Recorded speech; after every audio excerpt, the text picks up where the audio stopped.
Welcome to ACTPod, a podcast show that sheds light on the stories and impact of the social sector. The show is proudly powered by Aspire Coronation Trust Foundation. Let's begin the change. Hello there.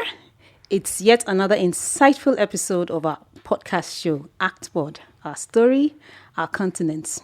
You know how they say the only constant thing in life is change?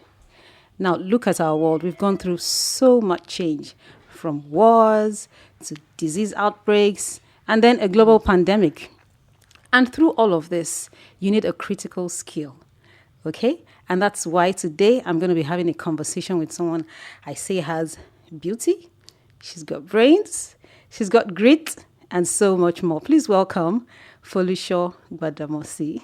Hi, thank you. Okay, so today we're going to be looking at building resilience in the face of change. But then before we start, could you please tell us, who is this beautiful woman called Foluso Gbadamosi? You have such lyrics, Abiodun, don't you?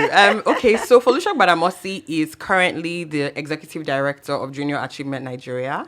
Okay. That is my 9 to 5. I absolutely love running Junior Achievement Nigeria. We are an organization that runs programs that empower the Nigerian youth, and we're one of the beneficiaries of ACT Foundation. Yay! And so that is really it in a nutshell, I think, for the purpose of this show.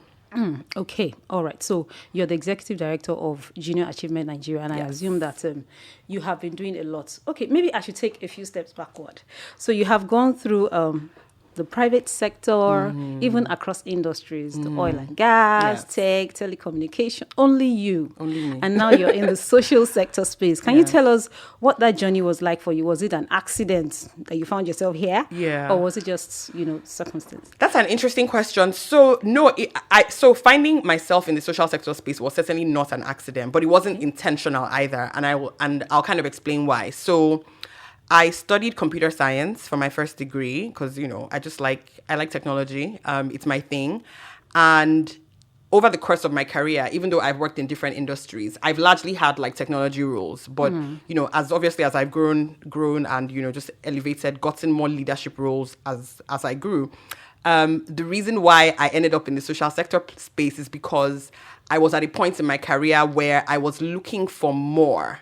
So I felt like, I wanted something that was really me, from a talent perspective, from an experience perspective, from a strengths perspective, all of that stuff. And so I saw this job opening, ironically, for this role. And I remember thinking to myself, should I consider, stepping full-time into that space? Anyway, so decided to apply, and the rest is history. So it wasn't intentional, but it also kind of was, in the sense that I didn't think I was going to end up in the social sector space at this point. But for all of the things that, I believe that I have been gifted by God from a talent, experience and all of that perspective, the role was just perfect for me at the time. Yeah. Okay, great. Okay. So my next question, because you have moved from, across industries and now you're in this space, I'd like to know, how you have come through, how... Of course, you have led different teams at different points in time. Yes. How have you kept them motivated on their jobs and, to keep working with you on the mission and vision of your organization? I think that when it comes to motivating people, you have to understand them first, right? So I think that it's very, very important not to assume that everybody is just similar. Everybody is just here because maybe they want to earn a paycheck, or everybody is just here because of whatever. You really have to be able to talk to people one-on-one to really understand what their motivations are. What I've realized is that when you can understand somebody's motivations and you can also... marry that with the goal of the organization, it's a lot easier to motivate them to actually get the job done. What I realize is that many times, and let me just say it, so sometimes people don't actually fit the job, and I think it's okay to be a good person and let them know, are you really sure that this is really what you want to be doing? Because I've also found that sometimes people just don't fit. So you apply for this job, you think that it's what you want to do, and then you are there, and every day is like, you are pulling out your hair, you are pulling out your teeth, you are stressing yourself and everybody else around you. And so I think it's really about being able to understand as a leader, understand, what motivates the people that you work with and how that aligns with the organization's goals. As an individual, I think it's very important that you understand what motivates you and what your talents are, and if it aligns with the organization. I don't think that it's a good thing when we work in roles where we clearly have a conflict, because it shows. Yeah. You know what I mean? So, yeah. Okay. So, what you said just made me remember a few years back when I also needed a job, and there was this interview I went for. Okay, I was almost going to say the organization, but then the woman looked at me who interviewed me, and she thought, Abiodun, I don't think that you will be a good fit for this job. That's great. At that time, you were upset. That's just the word. I was upset, like angry. How could she? But looking back now, it's a blessing. I'm so thankful to her. In fact, I wish I could just walk into her office and hug her. You did the best thing in my life, and that's such a good thing to understand that, if what you're doing is not bringing you satisfaction, then you shouldn't even be there in the first place. Yeah. Okay, so we have been through a series of disruptions, and I bet we're still being disrupted. Exactly. It's like an endless cycle of disruption. You know how they qualify with diversity, volatility, complexity, uncertainty. Yes, ambiguity. And what's the last uncertainty? Is it VUCA? Yeah, the VUCA. Volatility, uncertainty. I forget the C. Oh, disruption. Yes. How did we forget that? VUCAD. That's what it is. Yes, exactly. So all of that. Maybe I should start with the pandemic. Yeah. I know that when the pandemic came, it shook everybody. In fact, it shook the whole world. Yeah. And I'm sure that Jan wasn't an exception. Mm-hmm. How did you navigate through that? How were you able to still do what you were doing? Because I know that year you still went ahead to implement your project as usual and you got more results. So do you want to take us through that? So it's interesting because, I joined Jan at the beginning of 2021, which was literally like a bit of a crazy person, like almost like who does that? I think some people thought that there was something wrong with me, like who moves sectors, in the middle of this kind of uncertainty, because there was just so much going on. And I would say, honestly speaking, that I think that one thing that really, really blessed us at Jan, helped us, is just us focusing on being adaptable to change, and not lying to ourselves, kidding ourselves. So 2020 was a rough year. The numbers showed it, everybody had a rough year because everything shut down, right? I mean, we couldn't go out. Do you remember those days that we actually could not go out? Mm-mm. You could just step outside of the door of your house and walk up and down your road, and that was it. And I imagine extroverts weren't finding it funny. Of which I am, but that's a different story, So we had to literally decide which way we were going to go. Now, one thing I always say to my team members is, guys, listen, our product is programs, right? Let's say that we're, an FMCG or we're Coca-Cola or whoever. Their product is, maybe it's Dove soap, deodorant, Coca-Cola drink. Our product is programs. So what we need to focus on is how to get these programs into the hands of those that need them. There are beneficiaries all over the place that need these programs. How do we get it to them? Now, fortunately for me, obviously, I have a technology background. So that also helps because what we then did was we did a lot with technology.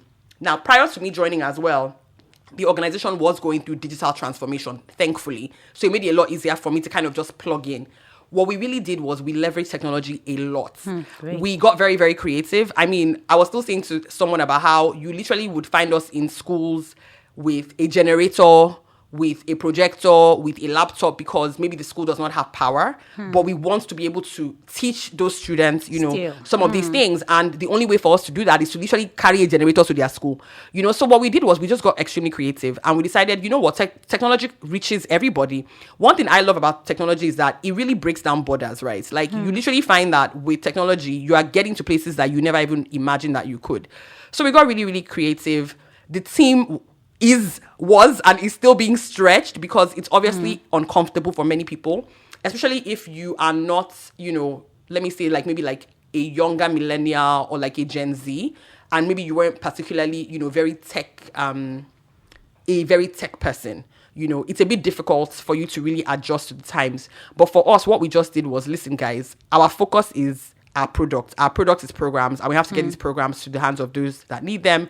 And how do we do that? So any way that we could do it. I mean, everything literally from even streaming things live on channels, television, YouTube, every single thing. we are and we were doing that. Yeah. Okay, you don't tell us about the impact that had on your Oh, programs. wow. Okay, great. Impact was great. So in 2021, we actually had a 65% increase in our numbers from just leveraging technology. Like it was, it was obvious that, that it worked.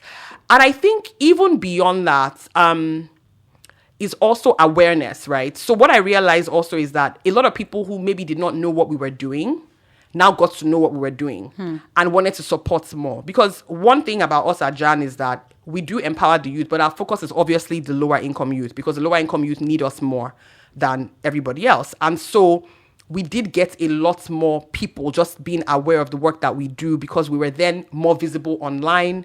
We also got partnerships, right? So there were just a few organizations, even within Nigeria, that had interest in maybe like CSR work, and they didn't really know what they wanted to do, and we're able to kind of connect with them. So it gave us the opportunity not just to reach more people, but also to get more partnerships.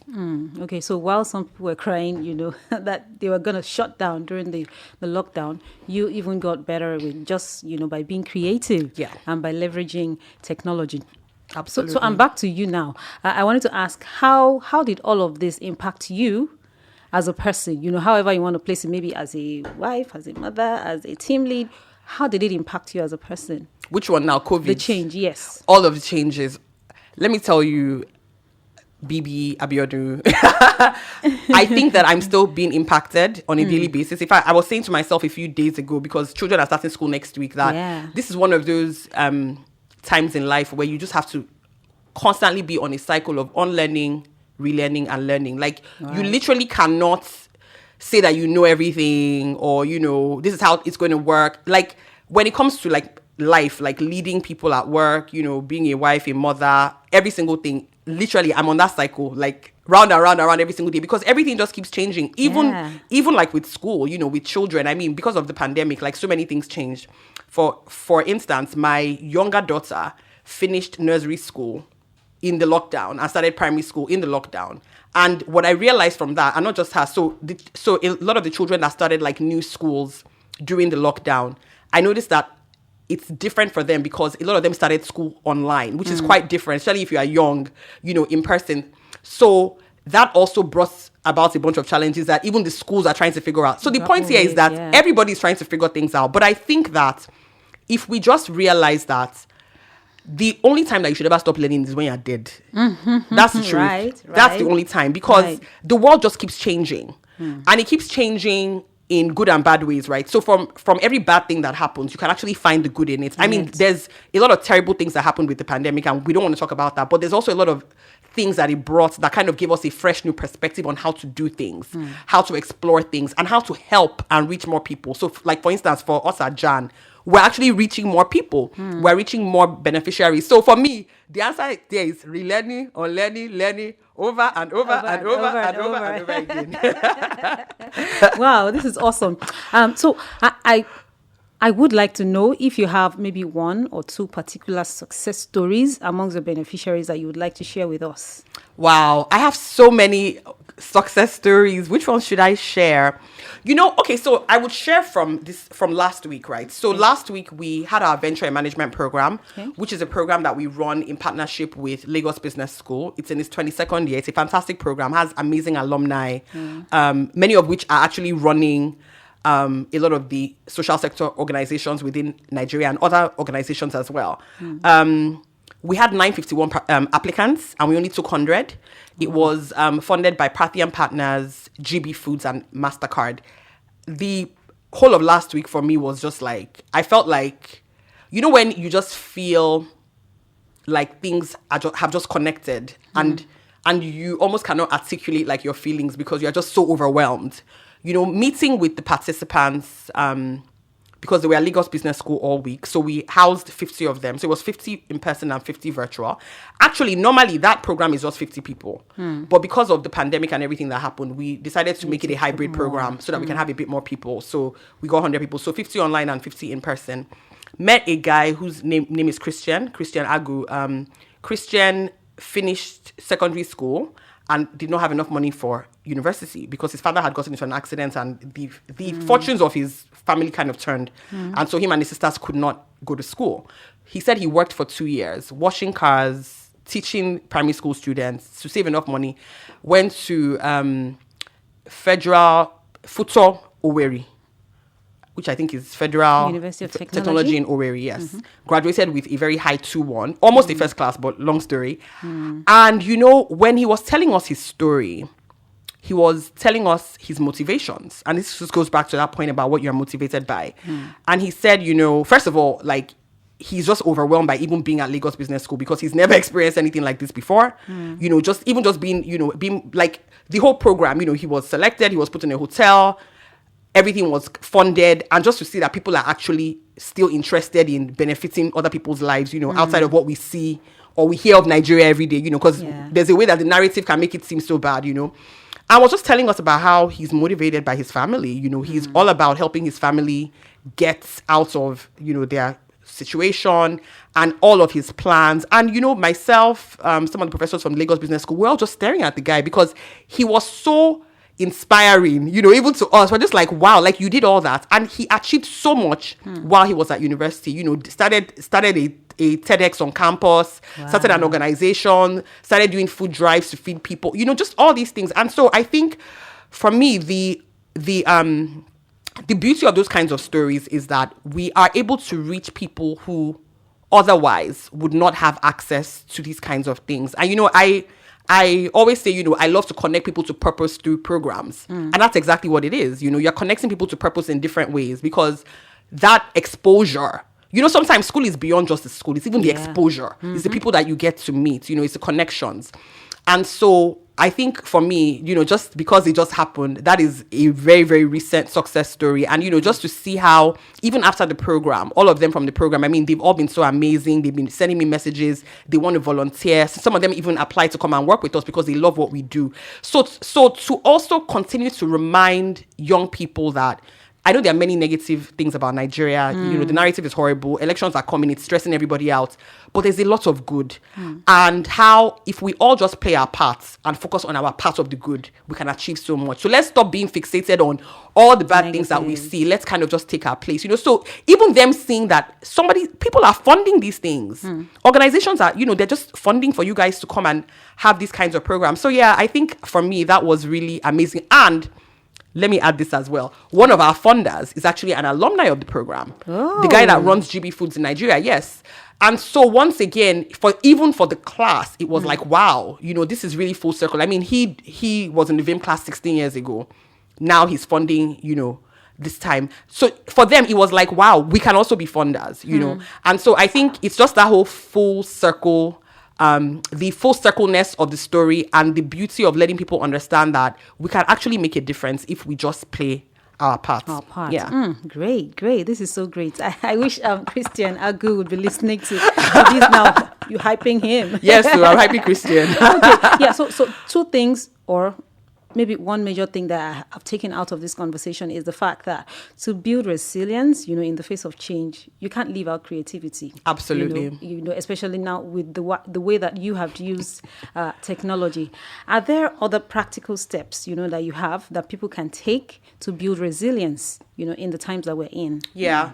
So, I mean, I think that so technology is a tool, right? So, I mean, that's all it is. It's actually just a tool. So it depends on what you use it for and how you use it. Yeah. I think you really have to ask yourself what it is you're doing. So as an organization, what is your product? And everybody has a product.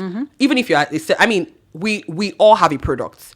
It's just not thinking of a product as, oh, it is this tablet or is this microphone. Like, what is your product? And then what is the core of the work that you're doing? You know, are you getting that product into the hands of people? If so, who is your target audience and how do you reach them when everything is scattered? Because the truth of the matter is that when it comes to being creative, it's really you just being able to break down the problem and look for different types of solutions. One thing that we do as well is that, I mean, I'm one of those open door bosses where I'm like, anybody can come into my office and tell me anything. Let me have your ideas. WhatsApp me.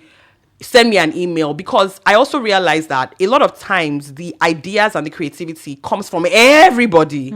You know, it doesn't just come from those that you have your Monday morning meetings with. It doesn't come just, you know, from people that you might consider to maybe be like similar minded. A lot of times it's coming from everybody else. And so we found that so many of the things that we've actually done to transform our programs have come from anybody on the team. Sometimes it's not even somebody on the programs team. It can even be somebody in HR that just is like, oh, how about this? Or it can be somebody in finance, or it can be somebody in, you know, marketing and communication. So the point is, let's open up those doors for creativity and do not make the problem more complex than it is. You know, I always tell my team, I'm like, guys, we're all working for programs. You know, I keep saying this thing because that's how I really feel. I'm like, we're all supporting programs. So make it that simple so that they understand that our actual product is BAM. And for us to get that product into the hands of the people, this is what we must do. But right now, we're having a bit of challenges because maybe, I don't know, the pandemic disrupted us. We don't have enough money. How do we shift things around a bit? Another thing for social sector organizations especially is storytelling. Storytelling. I don't think that we do enough storytelling. Right. I think that we need to do a lot more of letting people really understand the impact of what we've done from a perspective that you actually understand, right? So not just a report, but actually telling a story. I saw that, I think it was Otto, Slum to School. You know, he put up a post recently about a girl that's now in secondary school. So a girl that they had taken from Makoko and, you know, who had finished school and is now in secondary school. The way the story was told, you have to be evil for that story not to have touched your heart. Wow. But then it's a real story about a life of somebody who would not have had that opportunity, you know. So I think that we just have to really take down the walls, you know, and really just be very honest with ourselves, be very simple about what we're solving or fixing as a company. Every organization exists to solve a problem. What are you really doing? What is your product? And then you guys all just sit there and talk about it and let everybody have inputs. Everybody should bring their ideas as to how we can do better with this thing. And let's see how that goes. Yeah. Great. One other thing I pick now is, you know, is the fact that you're open-minded, you know, and that sort of reminds me of my CEO. I'm always hyping that woman, That's my baby girl for life. That's my sister. She's such an awesome CEO. Yeah. Amazing. Yeah. Amazing woman. Like, shout out so to Osai amazing. Alile. Shout out forever. You know, she's actually my sister. Oh, really? Yeah, she's my sister. We're sisters from different parents, but we're sisters. Oh, okay. Now I get you. Yes. You also mentioned that you're having challenges, and I was hoping that you'll touch on one or two and how you have dealt with those challenges or are still dealing with them. Okay, so I'm not sure what I was referencing when I mentioned that, but I mean challenges exist when you're running an organization. If when you're doing anything, there's a challenge. You're even just waking up in the morning. There's always a challenge. I think right now, maybe from a challenge perspective, one of our biggest challenges, I guess, would just be, just keeping staff. I mean, that's tough on everybody at the moment. But my brain is wired very interestingly. Whenever I see a challenge, I automatically start thinking about the positive side of it. I love the fact that my people leave Jan and go and do bigger things, so they go and get a master's, or they go to a bigger organization, or they do what I love as a leader is to be able to see someone, talent in them, help them, harness it as best as we can within the organization, and then see them go on to bigger and better. It really excites me, but it's also a challenge, right? Because obviously then we then have to, deal with recruiting and all that. But one thing that we've done, I'll tell you, at Jan, is we are building a volunteer force. And we actually got this from Slum to School. So when I joined the sector, I spent time with just a few people within the sector that, I felt could really help me learn, catch up, because I'm new full-time to the sector and I love to learn, so I had sat with a bunch of people and they were also amazing. Adeyemi Faith Foundation, shout out to her, she's amazing. Otto was amazing. Osai, amazing. So many of them, and they all helped me.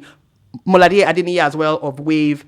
And one thing that I realized from talking to all of them was just the importance of creativity in this industry, right? You really have to be creative, because a funder gives you money and they want you to get stuff done. And sometimes it's like how they say that you want champagne with a beer budget, right? You know what I mean? So you're trying to figure out how to make it work. And so we're building a volunteer workforce, because we also realize that so many people want to volunteer, Bibi. So many people, like, people keep coming at me like, we would love to help. So we're figuring out ways to augment our workforce such that when we lose people, it's obviously sad, we love them, but we're also not in a bad situation that we cannot run programs. Because once again, what's our product? My product is programs. My programs have to run. My funders must see that the money they gave us for the program is happening. So that's a huge challenge. And I think that this volunteer thing that we're building is really, really, really a great answer to that. And it's still work in progress, you know. Great. So don't ask me for statistics concerning this yet, because we're still... We're retooling it.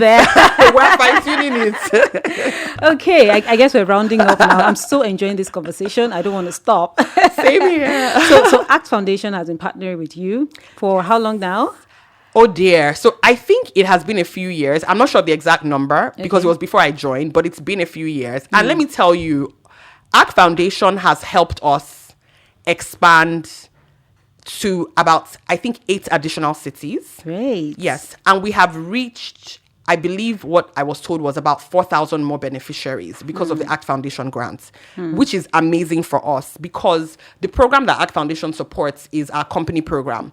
And our company program is Junior Achievement Worldwide's, like, the most successful of all of our programs and impactful. We have amazing alumni from company program, one of which is Inyi Aboyeji, which everybody knows, you know, he's a big tech guy here in Nigeria. And the company program is so instrumental because it targets secondary school students and teaches them about entrepreneurship, which is so important in our environment because entrepreneurship is all about you being able to solve a problem within your community and obviously make some sort of profit from it. So we teach them so many things: creativity, problem solving, critical thinking. So the ACT Foundation grads is like a treasure for us. So thank you, ACT Foundation. We appreciate you very much. You didn't even let me ask the question. I know. Sorry, I was so excited.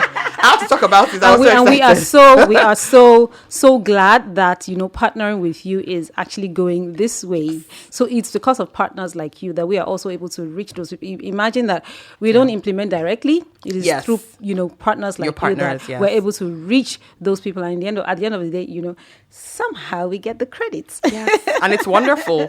But, you know, that's the beauty of the sector, I think, is that everybody is playing in their strength space, right? We all don't have to implement. We all don't have to fund. You know, everybody should kind of just stay within what they know that they're good at, within their strengths, and then we can make magic happen. Yeah. Yes. And that's what we know how to do at ACT Foundation. We're a grant-making organization. And what do? We partner with local non-profits in Nigeria and also across Africa to solve problems in their communities. On this note, I would like to say a very big thank you to you for awesome, insightful conversation. Stay with us next time. Bye. Thank you for listening to ACTPod. For inquiries and feedback, please reach us on actpod@actrustfoundation.org.